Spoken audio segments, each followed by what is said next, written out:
"'ancient astronauts' or "'ancient aliens' refers to the pseudoscientific idea that intelligent extraterrestrial beings visited Earth and made contact with humans in antiquity and prehistoric times.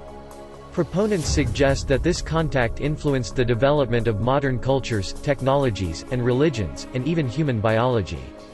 A common position is that deities from most, if not all, religions are extraterrestrial in origin, and that advanced technologies brought to Earth by ancient astronauts were interpreted as evidence of divine status by early humans. The idea that ancient astronauts existed is not taken seriously by most academics, and has received no credible attention in peer-reviewed studies. Furthermore, it is argued that some ancient astronaut proponents such as Erich von Daniken have fabricated evidence and distorted the facts of archaeological research. Well-known proponents in the latter half of the 20th century who have written numerous books or appear regularly in mass media include von Daniken, Zecharia Sitchin, Robert K. G. Temple, Giorgio A. Tsoukalos and David Hatcher Childress.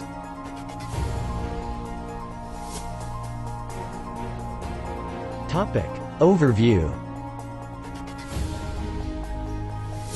Proponents of the ancient astronaut hypothesis often maintain that humans are either descendants or creations of extraterrestrial intelligence (ETI) who landed on Earth thousands of years ago. An associated idea is that humans evolved independently, but that much of human knowledge, religion, and culture came from extraterrestrial visitors in ancient times, in that ancient astronauts acted as a mother culture. Some ancient astronaut proponents also believe that travelers from outer space, referred to as astronauts or spacemen, built many of the structures on Earth, such as Egyptian pyramids and the Moai stone heads of Easter Island, or aided humans in building them. Various terms are used to reference claims about ancient astronauts, such as ancient aliens, ancient euphonauts, ancient space pilots, paleo-contact, astronaut or alien gods, or paleo or Bible SETI, search for extraterrestrial intelligence.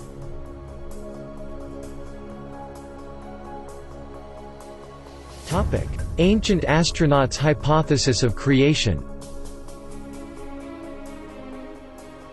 Proponents argue that the evidence for ancient astronauts comes from documentary gaps in historical and archaeological records, and they also maintain that absent or incomplete explanations of historical or archaeological data point to the existence of ancient astronauts. The evidence is argued to include archaeological artifacts that they deem anachronistic, or beyond the accepted technical capabilities of the historical cultures with which they are associated. These are sometimes referred to as out-of-place artifacts, and include artwork and legends which are interpreted in a modern sense as depicting extraterrestrial contact or technologies. Scholars have responded that gaps in contemporary knowledge are not evidence of the existence of ancient astronauts, and that advocates have not provided any convincing anecdotal or physical evidence of an artifact that might conceivably be the product of ETI contact. According to astrophysicist Carl Sagan, in the long litany of ancient astronaut pop archaeology, the cases of apparent interest have perfectly reasonable alternative explanations, or have been misreported, or are simple prevarications, hoaxes and distortions.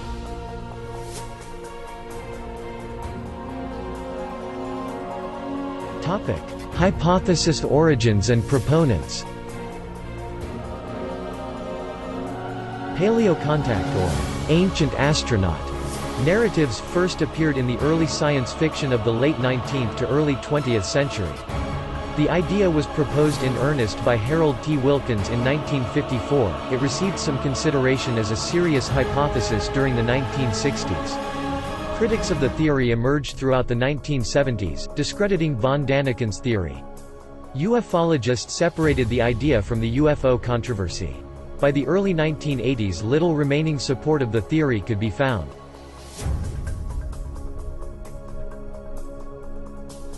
Shklovsky and Sagan. In Intelligent Life in the Universe 1966, astrophysicists I.S. Shklovsky and Carl Sagan devote a chapter to the argument that scientists and historians should seriously consider the possibility that extraterrestrial contact occurred during recorded history. However, Shklovsky and Sagan stressed that these ideas were speculative and unproven. Shklovsky and Sagan argued that sub-lightspeed interstellar travel by extraterrestrial life was a certainty when considering technologies that were established or feasible in the late 1960s, that repeated instances of extraterrestrial visitation to Earth were plausible, and that pre-scientific narratives can offer a potentially reliable means of describing contact with aliens. Sagan illustrates this hypothesis by citing the 1786 expedition of French explorer Jean-François de Galaup, Comte de la Pérouse, which made the earliest first contact between European and Tlingit cultures. The contact story was preserved as an oral tradition by the preliterate Tlingit. Over a century after its occurrence, it was then recorded by anthropologist George T. Emmons. Although it is framed in a Tlingit cultural and spiritual paradigm, the story remained an accurate telling of the 1786 encounter. According to Sagan, this proved how, under certain circumstances, a brief contact with an alien civilization will be recorded in a reconstructible manner. He further states that the reconstruction will be greatly aided if 1. The account is committed to written records soon after the event, 2. A major change is effected in the contacted society, and 3. No attempt is made by the contacting civilization to disguise its exogenous nature. Additionally, Shklovsky and Sagan cited tales of Oannes, a fish-like being attributed with teaching agriculture, mathematics, and the arts to early Sumerians, as deserving closer scrutiny as a possible instance of paleo-contact due to its consistency and detail. In his 1979 book Broca's Brain, Sagan suggested that he and Shklovsky might have inspired the wave of 1970s ancient astronaut books, expressing disapproval of von Daniken and other uncritical writers, who seemingly built on these ideas not as guarded speculations but as valid evidence of extraterrestrial contact.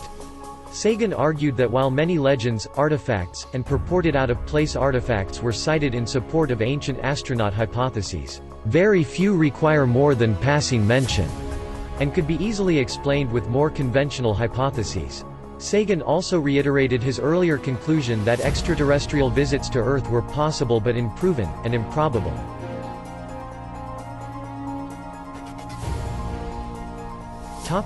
Erich von Daniken.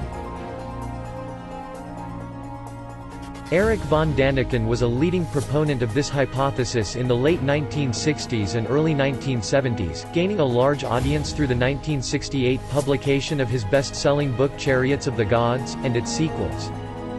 According to von Daniken, certain artifacts require a more sophisticated technological ability in their construction than that which was available to the ancient cultures who constructed them. Von Daniken maintains that these artifacts were constructed either directly by extraterrestrial visitors or by humans who learned the necessary knowledge from said visitors. These include Stonehenge, Pumapunku, the Moai of Easter Island, the Great Pyramid of Giza, and the ancient Baghdad electric batteries. Von Daniken writes that ancient art and iconography throughout the world illustrates air and space vehicles, non-human but intelligent creatures, ancient astronauts, and artifacts of an anachronistically advanced technology. Von Daniken also states that geographically separated historical cultures share artistic themes, which he argues imply a common origin. One such example is von Daniken's interpretation of the sarcophagus lid recovered from the tomb of the classic-era Maya ruler of Palenque, Pakal the Great. Von Daniken writes that the design represented a seated astronaut.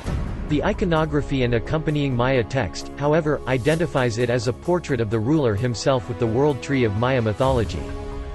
The origins of many religions are interpreted by von Daniken as reactions to encounters with an alien race.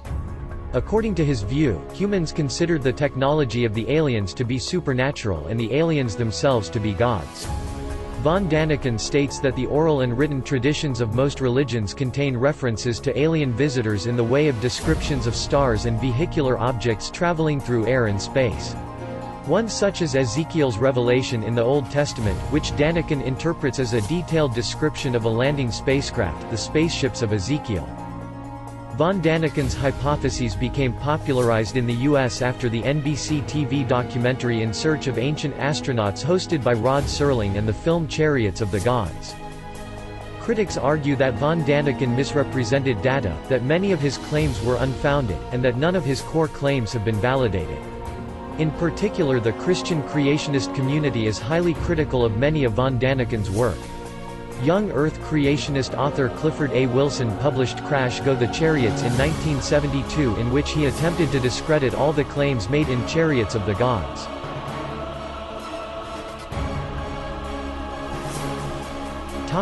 Zecharia Sitchin. Zecharia Sitchin's series The Earth Chronicles, beginning with the 12th planet, revolves around Sitchin's unique interpretation of ancient Sumerian and Middle Eastern texts, megalithic sites, and artifacts from around the world. He hypothesizes that the gods of old Mesopotamia were astronauts from the planet Nibiru, which Sitchin states the Sumerians believed to be a remote 12th planet, counting the Sun, Moon, and Pluto as planets associated with the god Marduk. According to Sitchin, Nibiru continues to orbit our Sun on a 3,600-year elongated orbit. Modern astronomy has found no evidence to support Sitchin's ideas. Sitchin argues that there are Sumerian texts which tell the story that 50 Anunnaki, inhabitants of a planet named Nibiru, came to Earth approximately 400,000 years ago with the intent of mining raw materials, especially gold, for transport back to Nibiru. With their small numbers, they soon grew tired of the task and set out to genetically engineer laborers to work the mines. After much trial and error, they eventually created Homo sapiens sapiens, the Adapa model man, or Adam of later mythology. Sitchin contended the Anunnaki were active in human affairs until their culture was destroyed by global catastrophes caused by the abrupt end of the last ice age some 12,000 years ago. Seeing that humans survived and all they had built was destroyed, the Anunnaki left Earth after giving humans the opportunity and means to govern themselves. Sitchin's work has not received mainstream scholarly support and has been roundly criticized by professionals that have reviewed his hypotheses. Semitic languages scholar Michael S. Heiser says that many of Sitchin's translations of Sumerian and Mesopotamian words are not consistent with Mesopotamian cuneiform bilingual dictionaries, produced by ancient Akkadian scribes. Alan F. Alford, author of Gods of the New Millennium 1996, was an adherent of the ancient astronaut hypothesis. Much of his work draws on Sitchin's hypotheses.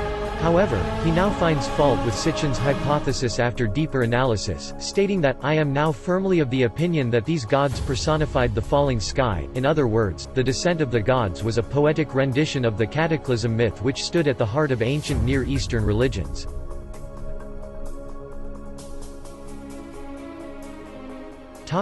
Robert Temple. Robert K. G. Temple's 1976 book, The Serious Mystery, argues that the Dogon people of northwestern Mali preserved an account of extraterrestrial visitation from around 5,000 years ago. He quotes various lines of evidence, including advanced astronomical knowledge inherited by the tribe, descriptions, and comparative belief systems with ancient civilizations such as ancient Egypt and Sumer.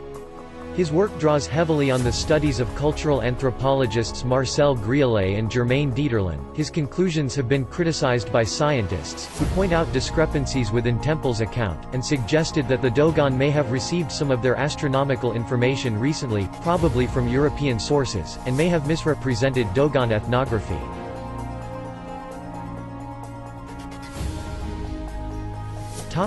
UFO religions.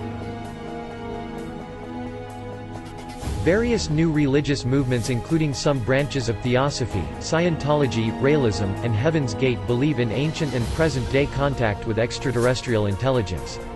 Many of these faiths see both ancient scriptures and recent revelations as connected with the action of aliens from other planetary systems. Psychologists have found that UFO religions have similarities which suggest that members of these groups consciously or subliminally associate enchantment with the memes of science fiction.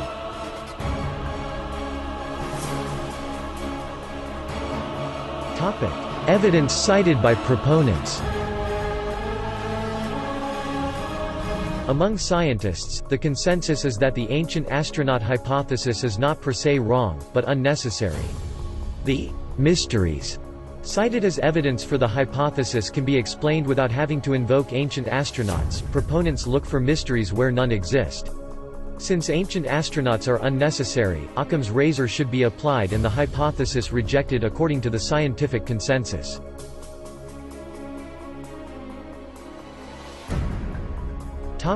Ancient religious texts. Proponents cite ancient mythologies to support their viewpoints based on the idea that ancient creation myths of gods who descend from the heavens to earth to create or instruct humanity are representations of alien visitors, whose superior technology accounts for their perception as gods. Proponents draw an analogy to occurrences in modern times when isolated cultures are exposed to Western technology, such as when, in the early 20th century, cargo cults were discovered in the South Pacific. Cultures who believed various Western ships and their cargo to be sent from the gods as fulfillment of prophecies concerning their return. The ancient Sumerian myth of Enuma Elish, inscribed on cuneiform tablets and part of the library of Ashurbanipal, says humankind was created to serve gods called the Anunnaki. Hypothesis proponents believe that the Anunnaki were aliens who came to Earth to mine gold for their own uses. According to the Enuma Elish story, the Anunnaki realized mining gold was taking a toll on their race, and then created the human race as slaves. The scholar of Christ mythicism Dorothy Murdoch criticized ancient astronauts' theories, asserting that they may be prompted by the same type of motivation that produced the Bible, a chronicle largely consisting of the plagiarized myths of other cultures, refashioned as historical facts concerning purported historical characters, and may be driven by the attempt to validate biblical mythology as historical under a new pseudo-scientific interpretation.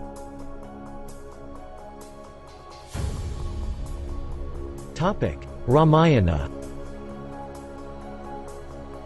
In Hindu mythology, the gods and their avatars travel from place to place in flying vehicles, see Vimana. There are many mentions of these flying machines in the Ramayana, which used by Tamil king Ravana from Sri Lanka dates to the 5th or 4th century BCE. Below are some examples. From Book 6, Canto CXXIII, The Magic Car. Is not the wondrous chariot mine, named Pushpak, wrought by hands divine? This chariot, kept with utmost care, will waft thee through the fields of air, and thou shalt light unwearied down in fair Ayodhya's royal town. From Book 6, Canto CXXIV, The Departure. Swift through the air, as Rama chose, the wondrous car from earth arose, and decked with swans and silver wings, bore through the clouds its freight of kings. Erich von Daniken discusses the Ramayana and the Vimanas in Chapter 6 of Chariots of the Gods, suggesting that they were space vehicles. To support his hypothesis, he offers a quotation which he says is from an 1889 translation of the Mahabharata by C. Roy. Bhima flew with his Vimana on an enormous ray which was as brilliant as the sun and made a noise like the thunder of a storm.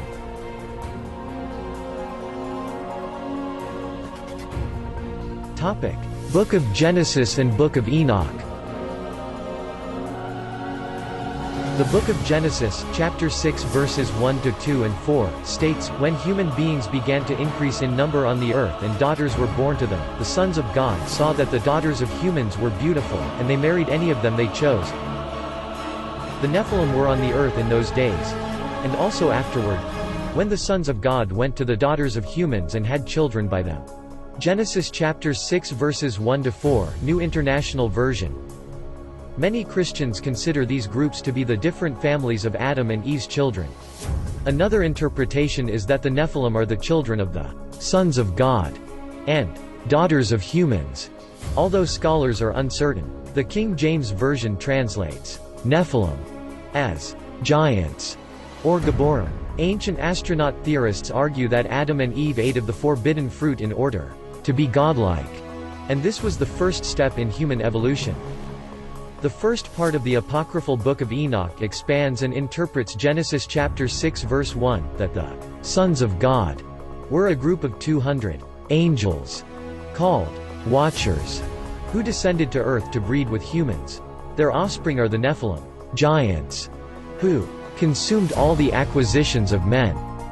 When humans could no longer sustain the Nephilim, they turned against humanity.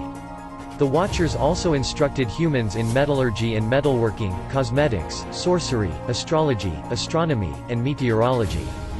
God then ordered the Watchers to be imprisoned in the ground, and created the Great Flood or the numerous deluge myths to rid Earth of the Nephilim and of the humans given knowledge by the Watchers. To ensure humanity's survival, Noah is forewarned of the oncoming destruction. Because they disobeyed God, the book describes the Watchers as fallen angels. Some ancient astronaut proponents argue that this story is a historical account of extraterrestrials visiting Earth, called Watchers because their mission was to observe humanity. Some of the extraterrestrials disobeyed orders, they made contact with humans, crossbred with human females, and shared knowledge with them. The Nephilim were thus half-human half-extraterrestrial hybrids. Chuck Missler and Mark Eastman argue that modern UFOs carry the fallen angels, or offspring of fallen angels, and that Noah's genealogy was not tarnished by the intrusion of fallen angels. It seems that this adulteration of the human gene pool was a major problem on the planet Earth. Von Daniken also suggests that the two angels who visited Lot in Genesis chapter 19 were ancient astronauts, who used atomic weapons to destroy the city of Sodom. Mark Dem reinterprets the book of Genesis by writing that humanity started on another planet and that the God of the Bible is an extraterrestrial.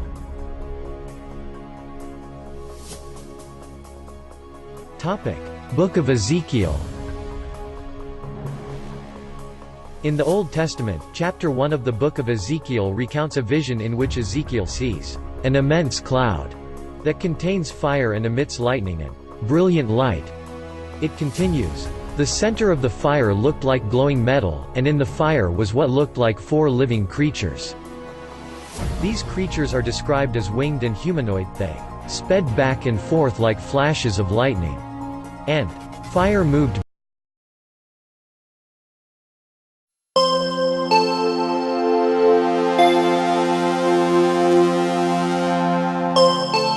Thank you.